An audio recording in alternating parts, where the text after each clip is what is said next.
Hello, what? कौन से hospital में? अच्छा, मैं आ रही हूँ।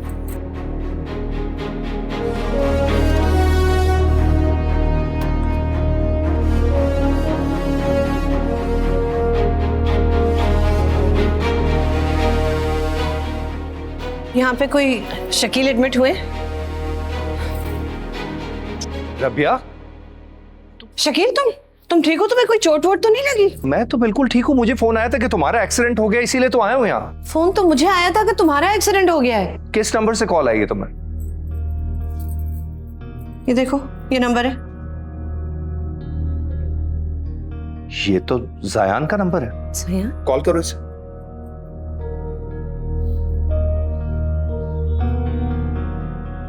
हेलो जायान, ये क्या बदतमीजी है? हद होती है, तुमने अपनी लिमिट क्रॉस कर दी है। तुम्हें पता है इतनी तेजी से मैं गाड़ी चलाता आया हूं, मेरा एक्सीडेंट हो सकता था। आई एम सॉरी, मैंने आप दोनों को झूठ बोल के यहां बुलाया था। मैं भी क्या करता, आप दोनों ने मेरे सामने कोई रास्ता ही नहीं छोड़ा था ये जानने का कि आप दोनों के दिलों में अभी तक मोहब्बत जिंदा है या खत्म हो गई। मुझे तुमसे इस बचकानेपन की उम्मीद नहीं थी। Shame on you. अभी मत जाइए, अभी कुछ दिखाना बाकी है।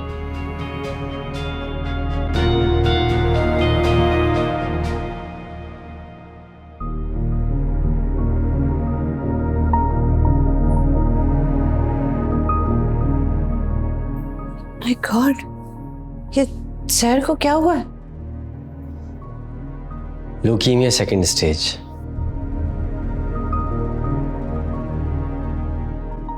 इसी बीमारी का इलाज कराने के लिए हम लोग हैदराबाद से यहां पर आए हैं।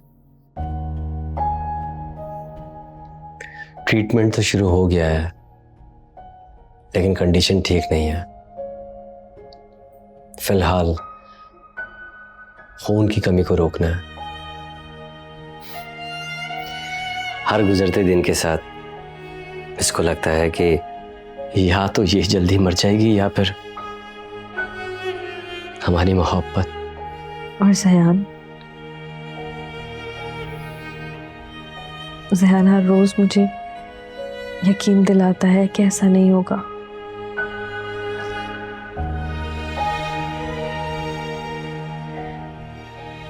जब उस दिन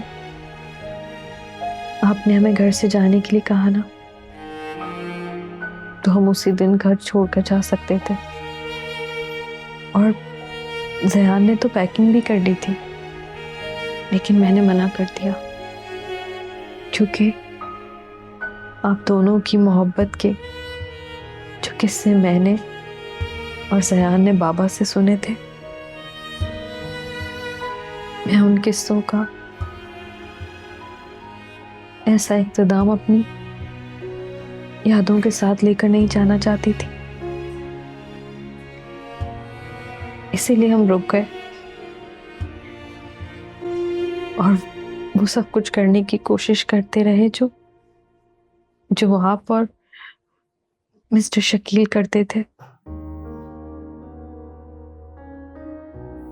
ताकि आप दोनों की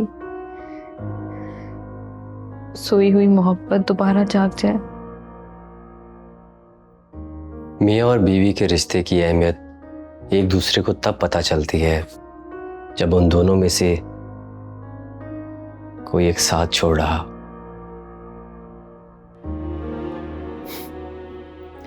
मैं जानता हूं कि सहर जल्दी ठीक हो जाएगी, पर हैवी डोजेस की वजह से सहर के कई बॉडी पार्ट्स डैमेज हो रहे हैं। इसीलिए हम दोनों ने ये फैसला किया है कि जब तक एक दूसरे का साथ है ना,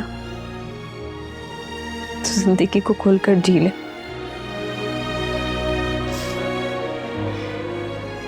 और आप दोनों को बीमारी की खबर देके यहाँ बुलाने का मकसद भी यही था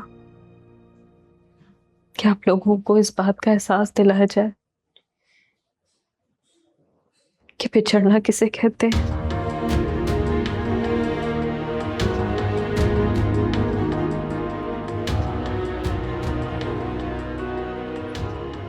मुझे माफ करना, मैंने तुम लोगों को बहुत गलत समझा। और मुझे भी। I am so sorry. मैंने पता नहीं क्या क्या तुम लोगों को बोला। तुम लोगों ने बिल्कुल बुरा नहीं माना। I am so sorry. आप दोनों को माफी मांगने की जरूरत नहीं है, बल्कि एक दूसरे पे एतबार करने की जरूरत है, एक दूसरे को समझने की जरूरत है। मिसेस शकील, हुस्ना मिस्टर शकील की बहनों की तरह है। ये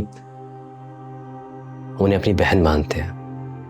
जब इंसान टूटा हुआ होता है ना, तो उसकी बहन का साथ सबसे बड़ा सहारा होता है।